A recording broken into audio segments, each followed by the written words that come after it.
Hello 10th class students, Hindi medium. जय श्री कृष्णा सभी को। और आज छुट्टियों के बाद हम पहली बार एक दूसरे के सामने आ रहे हैं इस छोटी सी वीडियो के साथ में, जो कि 11th चैप्टर मानव नेत्र और रंग बिरंगा संसार। आज 6 तारीख में हम आपस में बातें कर रहे हैं। छुट्टियां आपकी अच्छी बीती होंगी और उम्मीद है आप सभी स्वस्थ भी होंगे। इसी के साथ साथ लॉकडाउन के नियमों का पूर्ण पालन आपको करना है। कहीं भी यारी रिश्तेदारी में कहीं आपको ज़्यादा जाने की आवश्यकता नहीं है। आप अपने घर पर रहें, स्वस्थ रहें और दूसरों को भी स्वस्थ रहने दें। ये तो थी ये बात। इसके बाद हम आगे बढ़ने से पहले इसमें थोड़ी सी बातें और कर लेते हैं। स्टूडेंट्स, आपके टीचर्स पिछले 2 महीने से आपके साथ कंटिन्यू कोशिश कर रहे हैं आपको सिखाने की, आपको प्रयास कराने की, और उसके अंतर्गत आपको यू शुड हैव टू पे your school fee in school campus. ठीक है, आपको अपनी फीस पे करनी है। स्कूल कैंपस में आकर के अपनी फ़ीस सबमिट कराएं। उसके लिए हमारे स्कूल में आएँ, अपने पेरेंट्स को उसके लिए मोटिवेट करें, क्योंकि आपके सारे के सारे टीचर्स आपके साथ लगे हुए हैं। तो कहीं ना कहीं उन्हें भी नीड्स होती हैं, क्योंकि टीचर्स का सब कुछ आपके ऊपर ही डिपेंड होता है। ठीक है, तो इसको आप सीरियसली लें और अपने पेरेंट्स से इसके बारे में बातचीत करें, अपने पेरेंट्स को समझाएं। और आपके टीचर्स आपके लिए इतना सारा कुछ कर रहे हैं, पिछले 2 महीने से अपनी कॉपियों को घिस रहे हैं, कंटिन्यू अपना टाइम दे रहे हैं, सारा कुछ कर रहे हैं। ये वीडियो हमारे लिए बड़े आसान होती है, हम दूसरी जगह से उठा करके पेस्ट करके आपको यहाँ फिनिश कर देते। पिछले 2 दिनों में मैंने भी वही किया था, लेकिन एक सेटिस्फेक्शन सा नहीं मिलता यार।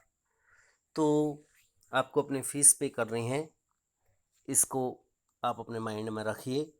आप स्कूल कैंपस में आकर के स्कूल के एडमिनिस्ट्रेशन से उसके बारे में बात करिए, और जो भी उसमें कुछ छूट वगैरह की गुंजाइश होगी वो स्कूल आपके साथ रहेगा उसमें। बाकी आपको उसके लिए कुछ ना कुछ पे करना चाहिए। It is your moral duty after all. Now today chapter is chapter number 11, human eyes and colourful world, मानव नेत्र और रंग बिरंगा संसार। पिछला जो चैप्टर था वो था आपका फिजिक्स से ही था, जो कि अपवर्तन और परावर्तन के आधार पर था। और प्रकाश का अपवर्तन और परावर्तन को क्लियर करने के बाद अब हम आते हैं मानव नेत्र और रंग बिरंगे संसार पर। मानव नेत्र क्या है? मानव नेत्र हम जानते हैं, हमारे शरीर में बहुत सारी ज्ञानेंद्रियां होती हैं, और उन ज्ञानेंद्रियों में जो मानव नेत्र है वो एक मुख्य ज्ञानेंद्रिय है।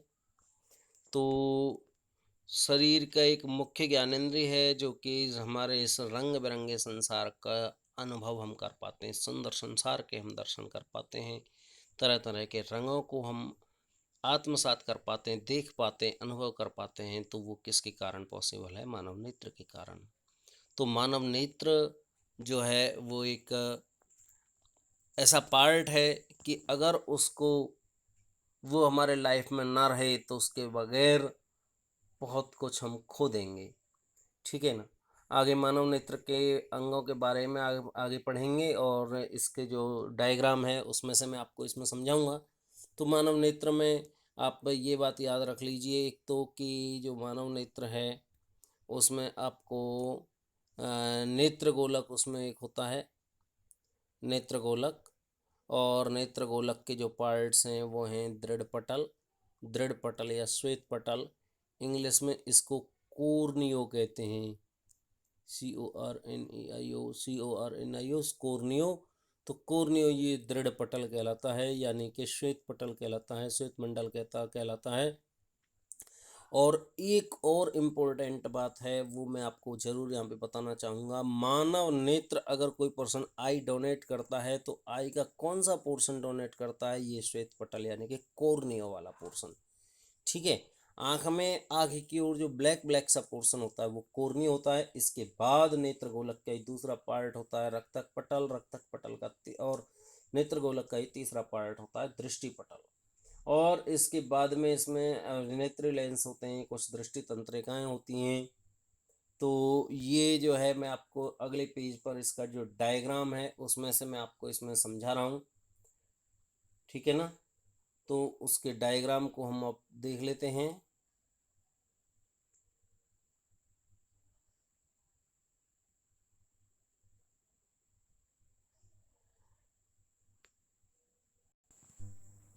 ये मानव नेत्र जो है वो, इसमें जो भाग हैं वो नेत्र गोलक हैं। तो नेत्र गोलक ये बता रहा है कि जो नेत्र गोलक होता है वो एक छोटे से गोले के रूप में होता है, जिसका व्यास कितना होता है 2.5 सेंटीमीटर, 2.3 सेंटीमीटर, 2.5 सेंटीमीटर। तो ये कहाँ है, खोपड़ी के कोटर में स्थित होता है, सामने के गड्ढों में सुरक्षित होता है। और इसके जो भाग होते हैं वो अलग अलग हैं। दृढ़ पटल या श्वेत मंडल कहते हैं, ये सफ़ेद अपारदर्शक भाग होता है, ठीक है। और इसका जो उभरा हुआ भाग, आगे का जो भाग होता है वो क्या कहलाता है, कोर्नियो कहलाता है, ठीक है। मैंने आपको बताया कोर्नियो, हम आई का कोर्नियो वाला पोर्शन हम किसी भी पर्सन को डोनेट करते हैं। इसके बाद में रक्तक पटल की बात आती है। तो रक्तक पटल जो है वो दूसरी सतह होती है, ठीक है। ये भूरे रंग का होता है और इसमें रक्त वाहिनिकाएं होती हैं, ये आंख के लिए पोषक पदार्थ लाती हैं। कोर्नियों के पीछे परितारिका होती है जो कि काले रंग की पेशियों की होती है, ये पुतली के आकार को नियंत्रित करने का काम है, ठीक है। और पुतली आइरिस के बीच में एक छिद्र होता है जिसको पुतली कहते हैं। आइरिस के बीच के छिद्र को पुतली कहते हैं। ये अपने जब हम पढ़ते थे उस टाइम पे भी पूछा जाता था क्वेश्चन। और पुतली का काम क्या है कि आंख के अंदर जो प्रकाश होता है उसको, प्रवेश करने वाले प्रकाश को नियंत्रित करने का काम है। पुतली क्या है, आइरिस के बीच का छिद्र पुतली कहलाता है। और पुतली का काम क्या है, अंदर जाने वाले प्रकाश को नियंत्रित करना। Clear after all. और फिर इसमें हम आते हैं रेटिना के ऊपर। रेटिना क्या होता है, रेटिना क्या होता है, नेत्र गोलक का सबसे भीतरी वाला परत होता है रेटिना। और जो रेटिना होता है इस पर प्रतिबिंब बनता है, और प्रतिबिंब इस पर कैसा बनता है, वास्तविक बनता है और उल्टा बनता है। ये ध्यान रख लेना आप, बहुत बार पेपर में पूछ लेता है प्रतिबिंब कैसा बनता है, रेटिना पर कैसा प्रतिबिंब बनता है, वास्तविक और उल्टा। अब उसके बाद में जो है अभिनेत्री लेंस होता है। अभिनेत्री लेंस पुतली के पीछे की ओर होता है, ये उभयोत्तल लेंस होता है। कैसा होता है, उभयोत्तल, ये भी पूछ लेता है अभिनेत्री लेंस। ये कैसे रेशेदार पदार्थों का बना हुआ होता है जिनको पक्षमावी पेशियां कहती हैं, पक्षमावी पेशियों से बना होता है। ये पक्षमावी पेशियां फैलती हैं और सिकुड़ती हैं और मानव के नेत्र की फोकस दूरी को समायोजित करती हैं। तो पक्षमावी पेशियों का काम क्या है, नेत्र की फोकस दूरी को समायोजित करना। पक्षमावी पेशियों का काम क्या है बच्चों, नेत्र की फोकस दूरी को समायोजित करना। आफ्टर ऑल, जो नेत्र में और लेंस में कॉर्नियो के बीच में एक तरल पदार्थ भरा हुआ होता है, ठीक है। कॉर्नियो और नेत्रोद्र में एक लेंस की भांति काम करते हैं जिसमें जो प्रकाश है। ये आपका जो है डायग्राम है। और आपकी गाइड में, हेल्प बुक में एक और डायग्राम भी इसमें दे रखा है, वो भी अच्छा है और ये भी अच्छा है। आसान सा आपका डायग्राम है। और इसके पार्ट्स के नाम नीचे की ओर जो निकल रही हैं वो दृष्टि तंत्रिकाएं होती हैं। सबसे अंदर वाला जो भाग होता है वो रेटिना होता है। बीच वाला भाग जो है वो दृढ़, सबसे ऊपर दृढ़ पटल, बीच में रैक्तक पटल, आगे ये साइडों में पक्षमावी पेशियाँ, ये आगे जो है नेत्र लेंस, ये आइरिस होता है। आइरिस के बीच का जो छिद्र है वो पुतली कहलाता है, तो नेत्रोर्ध है। और ये जो उभरा हुआ पूरा पोर्शन है, दोबारा से बताऊंगा, ये जो उभरा हुआ पूरा पोर्शन होता है आँख में, जो ये वाला तो सफ़ेद वाला भाग होता है, ठीक है। सफ़ेद वाले के भाग के सामने जो ब्लैक पोर्शन और थोड़ा उभरा हुआ सा उभार नुमा संरचना जो होती है वो होती है कोर्नियो। और यही कोर्नियो आँख में डोनेट किया जाता है। पूरी आँख को कभी भी जो डॉक्टर हैं वो डोनेट करने के लिए नहीं यूज़ करते, तो केवल कोर्नियो लिया जाता है। इसके बाद में नेत्र में जो है दृष्टि तंत्रिकाएं होती हैं जो कि पीछे के नेत्र के पीछे के पोर्शन से निकल करके जाती हैं। अभी इसमें 2 पॉइंट और रह गए थे, वो इसने बताए नहीं है। रेटिना पर एक बिंदु ऐसा होता है जिस पे प्रकाश पड़ने पर कोई भी संवेदना उत्पन्न नहीं होती, यानी उस पर प्रकाश पड़े तो कुछ फील नहीं होता। तो जब फील नहीं होता तो वो कौन सा बिंदु है, वो है अंध बिंदु। और जहाँ पे एक पॉइंट ऐसा है जहाँ पे सबसे ज़्यादा वो पॉइंट मतलब प्रकाश महसूस होता है, वो है पीत बिंदु कहलाता है। ठीक है। तो दृष्टि तंत्रिकाएं मानव नेत्र में पीछे की ओर से जो है नेत्र गोलक के पीछे वाले भाग से ये दृष्टि तंत्रिकाएं निकलती हैं और ये मस्तिष्क तक जाती हैं और मस्तिष्क में प्रतिबिंब को बनाती हैं। तो ये दृष्टि तंत्रिकाओं का काम होता है।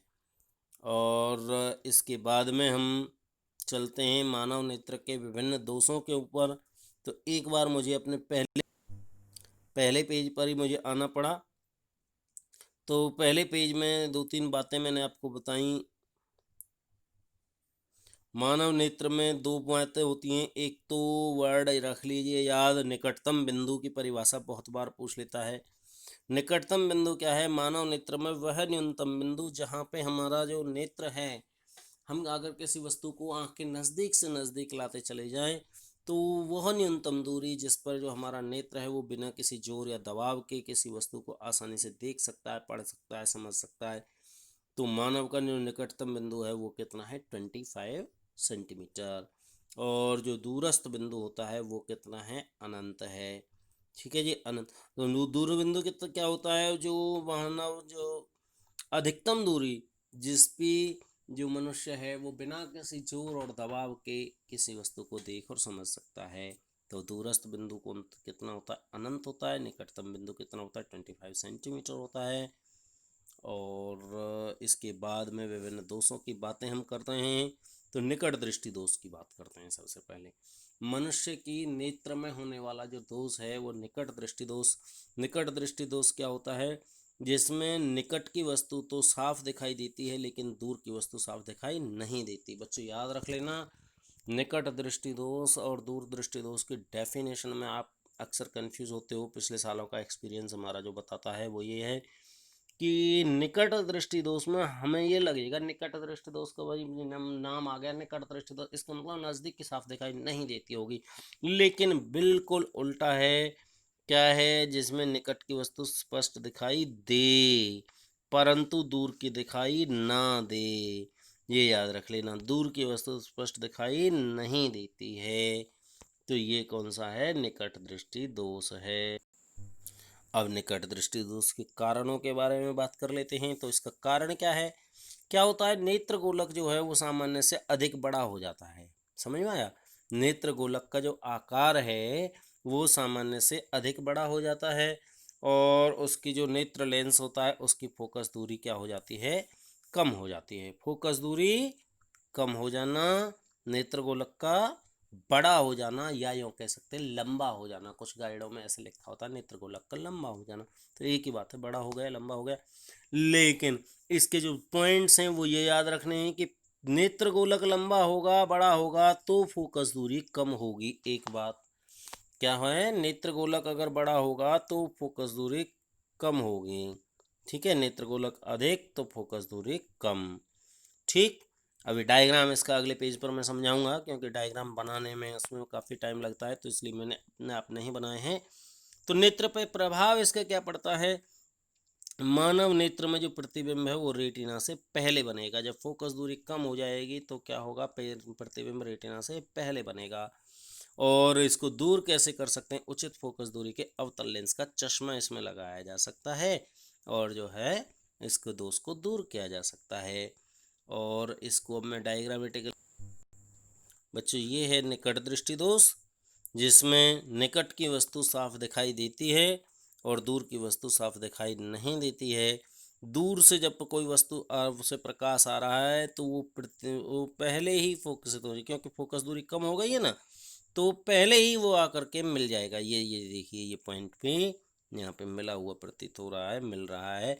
यानी दोबारा से बताने की कोशिश करूंगा, ये वाला इस तरह का जो राउंड पोर्शन था ये है रेटिना, यहाँ पे मिलना चाहिए था लेकिन मिल कहाँ रहा है? इससे काफ़ी पहले मिल रहा है। तो फोकस दूरी कम हो गई है तो नेत्र में जो प्रतिबिंब है वो रेटिना से पहले बन रहा है। ये नेत्र पर इसका प्रभाव पड़ता है। क्या? नेत्र प्रतिबिंब रेटिना से पहले बनना। और इसके बाद में जो है निकट दृष्टि दोष में उचित फोकस दूरी के अवतल लेंस का चश्मा लगा दिया जाता है। तो वो हम पिछले चैप्टर में कर रहे थे अपवर्तन परावर्तन वाले में। अवतल लेंस क्या करता है, किरणों को चारों तरफ इस तरह से फैला देता है। तो किरणों का क्या करता है, अपसारी लेंस है। क्या है अपसारी लेंस होता है अवतल लेंस। तो ये प्रतिबिंब जब रेटिना से पहले बन रहा था, फोकस दूरी कम हो गई थी, तो ये किरणों को फैला करके ठीक रेटिना पर मिलाने का प्रयास करेगा। तो इसलिए निकट दृष्टि दोष में उचित फोकस दूरी के अवतल लेंस का उपयोग किया जाएगा। तो बच्चों ये वीडियो अब काफ़ी लंबी होती जा रही है, क्योंकि अभी दूरदृष्टि दोष और कई सारे दोष अभी बचे हुए हैं। तो आज की वीडियो में हम इतना ही पढ़ेंगे। इसका डायग्राम आपको बनाना है, और मानव नेत्र का डायग्राम आपको बनाना है। आप हेल्प बुक की हेल्प ले सकते हैं। हेल्प बुक में बहुत अच्छा डायग्राम दे रखा है, आसान सा है काफ़ी, तो उसकी आप हेल्प ले सकते हैं। मानव नेत्र के विभिन्न भागों का वर्णन आपको करना है। तो आज की वीडियो में बस इतना ही। एक अपना रेगुलर स्टडी कर दीजिए, काफ़ी दिन हो गए हैं अब आपको बैठे हुए, और दूसरी अपनी फ़ीस पे करिए। इसी के साथ आज की वीडियो समाप्त होती है। Thanks a lot. जय श्री कृष्ण।